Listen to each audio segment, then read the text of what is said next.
बिस्मिल्लाहिर्रहमानिर्रहीम। अस्सलाम वालेकुम। आप देख रहे हैं सॉल्यूशन और आज हम बात करेंगे PMNN के हवाले से, यानी कि पाकिस्तान मुस्लिम लीग नून इलेक्शन 2024 में उनके क्या चांसेस हैं, वो किस हवाले से अपना मंशूर पेश करेंगे और क्या वो हुकूमत बना सकते हैं। मैंने पिछली नशिस्त में आपको बताया कि इलेक्शन होने जा रहे हैं, क्योंकि ऐसे हालात और वाक़यात इस बात की गवाही देते हैं कि इलेक्शन मामूल के मुताबिक यानी 8 फरवरी को इलेक्शन होंगे। आज की नशिस्त में मुस्लिम लीग नून बहुत कोशिश की गई 2017 के बाद एक बयानिया बनाने की। वो बयानिया क्या था? वो बयानिया था लाडला। वो बयानिया था कि सेलेक्टेड। वो बयानिया था कि लेकर आए गए। वो बयानिया था कि इनको लेकर आया गया। वो तमाम बयानियां अब नवाज शरीफ और मुस्लिम लीग नून अपने कंधों पर लेकर इस इलेक्शन में आगे बढ़े। लगता कुछ ऐसा ही है। अब नवाज शरीफ, मैं इस डिस्कशन को थोड़ा हम कैजुअल लेते हैं। मियाँ साहब बहुत मासूम, एक शरीफ, जबरदस्त आदमी, 4 दफा इस मुल्क का, चौथी दफा बनना चाहते हैं इस मुल्क के प्राइम मिनिस्टर। 3 दफा माशाल्लाह से जो है वो जबरदस्त जबरदस्त इस मुल्क का, क्या कहना चाहिए, मैं मुंह में अल्फाज जो आ रहे थे मैं वो कहना नहीं चाहता। इस मुल्क का तिया पांचा, इस मुल्क का बेड़ा गर्क, इस मुल्क के अंदर मतलब हर लिहाज से बेड़ा गर्क करने के बाद एक मरतबा फिर बहुत जोश के साथ मियाँ साहब इक़्तिदार में आना चाहते हैं। लेकिन मसला, अब मसला क्या है मियाँ साहब के साथ?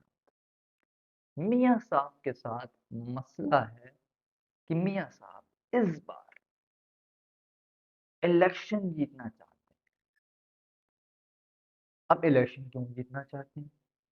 अब सवाल वो मैं बाद में बताऊंगा। पहले किस तरह जीतना चाहते हैं? मियाँ साहब गोद में बैठ के आना चाहते हैं। अब किसकी गोद में बैठ के आना चाहते हैं ये आप भी जानते हैं, मैं भी जानता हूँ। जिसको आप समझ रहे हैं, मैं बिल्कुल उसकी बात नहीं कर रहा। मैं इलेक्शन कमीशन की बात कर रहा हूँ, बिल्कुल। अब सवाल ये पैदा होता है कि मियाँ साहब गोद में बैठ के आना चाहते हैं। जो ताना आप 2017 से नैरेटिव आपने बनाया, आपकी साहबजादी ने बनाया, वो बयानियां लेके चलना चाहती हैं। अब सेम चीज आपके साथ हो रही है। तो लगता है मियाँ शरीफ का मुल्क है कि एयरपोर्ट पे आप आते हैं, आपकी बायोमेट्रिक हो जाती है, आपको आना चाहिए था, फेस करते, जेल जाते, नैरेटिव करते, ऑप्टिक्स के साथ खेलते। इस तरह अगर आप आ भी गए पावर में तो फिर वही बात हो जाएगी ना, हाउ, मतलब किस तरह आवाम को फेस करेंगे, वो तो आपको मैं आगे चल के बताऊंगा। लेकिन पहली सबसे इम्पोर्टेंट चीज, 2 तिहाई चाहिए मियाँ साहब को। 2 तिहाई। मैं 2 तिहाई जमीन की बात नहीं कर रहा, मैं 2 तिहाई पार्लियामेंट में अक्सरियत की बात कर रहा हूँ। मियाँ साहब को चाहिए। ये गोद में बैठ के आने वाला लाडला डिमांड कर रहा है कि मुझे 2 तिहाई दे दो। अच्छा, मियाँ साहब एक बात बताएं, आपको पावर में मिल जाएगी, सब कुछ मिल जाएगा, कुछ आप इस काबिल हैं कि आप डिलीवर कर सकें?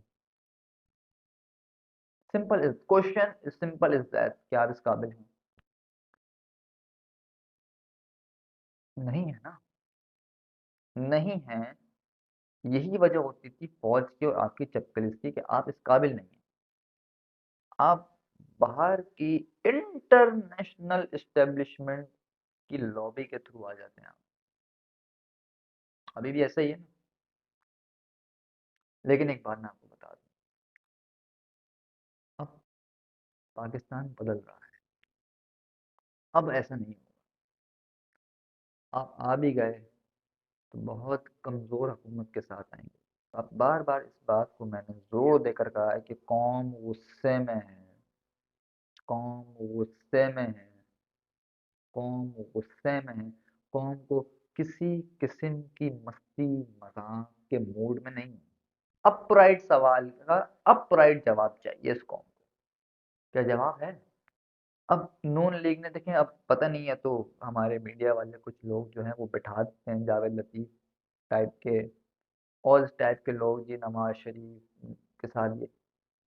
पहले बात तो सबसे पहले एक चीज़ सिंपल सी बात, इन टाइप के लोगों को जब टीवी पे बिठाया करें, इनकी मेंटल स्टेट चेक किया करें कि मेंटली तौर तौर पे फिट हैं तो टीवी पे बिठाएं, फिट नहीं है तो टीवी पे नहीं बिठाया करें। अगर कॉमेडी के लिए बिठा रहे हैं तो टीवी चैनल्स के ऊपर एक कॉमेडी, एक एक एक प्राइम न्यूज़ चैनल्स के ऊपर कॉमेडी अच्छी नहीं लगती।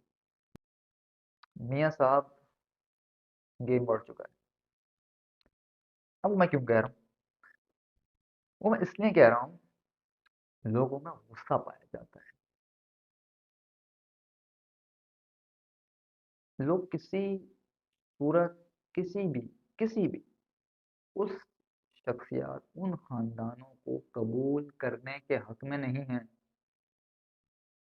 एक जमाना था ना कि हम कहते थे कि यार एक आदमी ये बात कहता है, आज सब कह रहे हैं छोड़ दें, दो तिहाई, तीन तिहाई, चार तिहाई। अरे भाई, नशिस्तें वो भी बचानी है। मैंने फिर कहा, इम्पोर्टेंट चीज यहाँ पर ये है कि इलेक्शन में अवाम का रिएक्शन क्या होता है। पब्लिक एंगर है प्रॉपर, क्योंकि खुल के हो रहा है ना सब कुछ, तो ज्यादा गुस्सा चढ़ता है लोगों को। क्या आप ट्रैप में फंस रहे हैं मियाँ साहब? रिचेक किया? कहीं कहीं सुना है आप रिटर्न में चीजें मांग रहे हैं लोगों से। मियाँ साहब, आपका दोबारा पाला एस्टेब्लिशमेंट से पड़ा है। उनको आप भी बहुत अच्छी तरह जानते हैं और वो भी आपको बहुत अच्छी तरह जानते हैं। और मैं आपको बता दूं, मुझे लग रहा है आप ट्रैप हो जाएंगे। सबसे इम्पोर्टेंट सवाल तो ये है जो आपको देना है, भाई सिर्फ पाकिस्तानी मैं पूछना चाहता हूँ, रसीदें कहाँ हैं मियाँ साहब? वो रसीदें देनी हैं, एवन फील्ड की रसीदें देनी हैं, बताना है अदालत में। If you want to lead my country, अगर आपको उसका लीडर बनना है तो आपको मुझे बताना पड़ेगा। मुझसे मुराद पाकिस्तानी। ये तो नहीं कहेंगे ना कि जी एस्टेब्लिशमेंट का मूड खराब हो गया था, ये हो गया था, वो हो गया था। जेन्युइन केसेस है ना, तभी आप भागे थे पाकिस्तान से, फिर गारंटी लेके वापस आ गए। भाई की हुकूमत आई, 16 18 महीने के लिए केसेस खत्म करवाए आपने। इसका मतलब यह है कि आप डेफिनेटली करते हैं।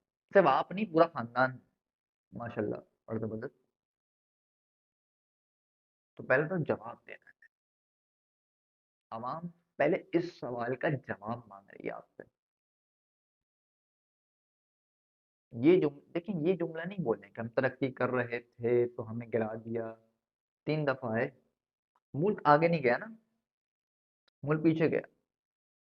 अगर स्टैब्लिशमेंट बुरी है, अगर बुरी है, तो अब ये क्या हो रहा है? मना करें, बोले क्या कर रहे हो, मैं जेल जाऊंगा। मैं गोदी में नहीं आऊंगा किसी की। ये आपको पता है। इन सब के बावजूद भी सीटें लेना मुश्किल है कि उस जमात को प्रॉपर आपने साइड पे कर दिया, वो जो भी कर दिया, उस पर हम किसी और शो में बात करेंगे। लेकिन स्पेसिफिक आज मैंने पीएम इसलिए रखा है कि हम तमाम सियासी जमातों को डिस्कस करेंगे, उनको ब्रीफली एनालिसिस करेंगे। और सब ज़रूरत नहीं है तमाम कुछ डिस्कस करने की। 2 कर लूँ वो काफ़ी हैं, बाकी तो जितने भी 13 हैं जिसमें एमकेएम शामिल है, जेयूएफ है, वो तो चेले चपाटे हैं। उनकी हैसियत और औकात उन जमातों की सिवाय चेले चपाटों की कुछ नहीं है पूरे इलेक्शन के कि 2 बड़ी बोटियां उनको दे देना, लेग पीसेस, और जो बचा कुचा चेस्ट पीस किसी को दे देना, और जो बची कुची कुछ हड्डियां होंगी, बची कुची कुछ कुछ एमकेएम के हवाले कर दो, कुछ जेयूएफए के हवाले कर दो, फिर वो अख्तर मेंगल के हवाले कर दो। तो इस तरीके की चीजें आगे हो रही है। उनको उनको कोई चीज सीरियस नहीं लेता, सिंपल सी बात है। उन सारी जमातों को डेफिनेटली कोई सीरियस नहीं लेता, उनको उनको आवाम सीरियस नहीं लेती, सिंपल सी बात है। अब प्रॉब्लम, इलेक्शन हो गए, जीत गया, जबरदस्त, वाओ, अगला दिन भी आना है, यही कौम सवाल पूछेगी, तैयार है इसके लिए? नहीं तैयार, फिर छुपेंगे किसी के पीछे जाके? सवाल है ना मेरा, सिंपल सी बात। आपको हर जगह से टॉप लेवल से आपको प्रॉपर तरीके से प्रोटोकॉल मिला है, इन एनी मीन्स, हर तरीके से। इसके करीब करीब इमरान खान है, जो आप पे केसेस है ना, वो करप्शन के हैं, और जो उस पे केसेस हैं वो कैसे हैं वो आपको भी पता है, प्रॉपर बच के निकल रहे हैं। तो अब ये वाला चूरन तो नहीं बेचेंगे ना कभी, इस बात का ख्याल रखेंगे, अपनी साहबजादी को भी समझाएगा, वो भी ख्याल रखेंगे इस बात का, इंशाल्लाह। द पॉइंट इज, जो कि लगता है, जो कि लग रहा है कि गवर्नमेंट बना सकती है, बिल्कुल बना सकती है। जो लीडर ऑफ द हाउस होगा वो आपका ही होगा, प्राइम मिनिस्टर। मेरे साथ अपने भाई पे नजर रखें, ऐसा ना हो कि बात है आपकी हो रही है, आप अपनी नशीब से हार जाए, आपका भाई जीत जाए, वो प्राइम मिनिस्टर बन जाए, फिर पाकिस्तान में आप ईश्वर में नाम डल जाए आपका, फिर क्या होगा? इन सब के बावजूद सब कुछ हो रहा है ना, अल्टीमेट हो रहा है सब कुछ, अल्टीमेट। और कौन देख रही है कोने में खड़े होकर, कौन, पूरी कौन, उसकी तस्दीक हो रही है। ये जो हो रहा है, फर्स्ट टाइम है। मैं, लोग जो, मैं, ज़ाहिर बात है मेरी कोई इतनी एज नहीं है, जो लोगों ने माजी में भी देखा वो कह रहे हैं कि ये नहीं हुआ कभी, कह रहे हैं कि इक्वेशन बैलेंस कर दी, इक्वेशन बैलेंस कर दी, जो लास्ट टाइम पीटीआई के साथ हुआ था, गोदी में बैठ के आ रहे हैं। देखिए आप भी जानते हैं, मैं भी जानता हूँ, इमरान खान करप्ट नहीं है, मुखालिफ भी जानते हैं। अगर खान साहब इतना सच करप्ट होते हैं ना, खान साहब को फांसी लग चुकी होती है आज तक। छोड़ता नहीं कोई उनको, प्रॉपर तरीके से स्क्वीज करके उनको दबा दिया, ठीक है ना। आप में जुमले कसे, रियासत के इदारों पर जुमले कसे, नाम ले लेके acting DG ISI, acting army chief के ऊपर बच गए ना आप, कॉम्प्रोमाइज्ड ऑन योर सेल्फ, अपनी करप्शन, अपनी जात पे कॉम्प्रोमाइज, मुल्क के लिए नहीं कोई कॉम्प्रोमाइज। ये कौम आगे बढ़ना चाह रही है, मैं फिर वही बात दोहराऊंगा अपनी, ये एक चेंज पाकिस्तान है, ये रेजिस्ट करेगा, ये जनरेशन रेजिस्ट करेगी, कर रही है, दिन ब दिन कर रही है, रेजिस्ट कर रही है, और ये रेजिस्टेंस बताएगी कि पाकिस्तान कहाँ जाएगा। ये मैं बात बहुत दफा कह चुका हूँ, बार बार कहूंगा, और हमारा मकसद क्या है, solution is not just a channel, we are starting an era, change the mindset and change narrative. कौन उस तरह आगे बढ़ना चाहती है, नजरिए के साथ, विजन के साथ, ये नहीं कि बन्नू वालों तुम पे 100 करोड़ कुर्बान, किसी पे 200 करोड़ कुर्बान, भिखारी नहीं है, भिखारी नहीं है कौम, कौम को विजन देंगे आप, तालीम का, सेहत का, ये पीली टैक्सी पकड़ लेना, लैपटॉप ले लो, लैपटॉप ले लो। मैं हमेशा देखें वही बात हो गई ना, कारोबारी शख्सियत जब इक़्तिदार में आएँगी, सियासत में आएँगी, प्रॉपर्टी डीलर आएँगे, तो मुल्क तो बढ़ जाएगा। इसको आइडियोलॉजिकली आगे लेके चलना पड़ेगा, माफिया को किल करना पड़ेगा, उसके इन्फ्लुएंस पाकिस्तान में अंदर खत्म करना पड़ेगा। सियासत में पैसा इन्वॉल्व नहीं होना चाहिए। टाइकून इन्वॉल्व क्यों हो रहा है पाकिस्तान की पॉलिटिक्स के अंदर? टाइकून इन्वॉल्व नहीं होगा, रेजिस्टेंस आएगी। मैं फिर कह रहा हूँ, कौम मूड में नहीं है किसी किस्म के मजाक के। दे आर अपराइट, गुस्सा है, वो निकलेगा, निकलेगा। उसका टेस्ट मत लें, इम्तिहान मत लें। अभी कह रहे हैं ना, गालियां बकते हैं, गालियां सुन लें और सुधर जाएं। इसके आगे का जो लेवल है वो बड़ा खतरनाक है। रेजिस्टेंस, मैंने फिर कहा, कंट्री आगे जाएगी तो लोग इस मुल्क से, अपने इदारों से बड़ी मोहब्बत करते हैं, यहाँ रहना चाहते हैं, यहाँ काम करना चाहते हैं। तो कोशिश होगी कि पाकिस्तान आगे जाए, खानदान नहीं, शख्सियात नहीं, पाकिस्तान। तो party come with the mindset कि यार हम ऐसे, वो इस सियासत आपकी, आपको पता है, आपको पता है, दोनों पार्टियों को पता है, पीपल्स पार्टी को भी, पीएमएलएन को भी। You are heading towards end of your political career. लोग सुनना भी नहीं चाहते इन जमातों को। माजरत के साथ ये क्यों हो रहा है, ये तो आपको पता होना चाहिए।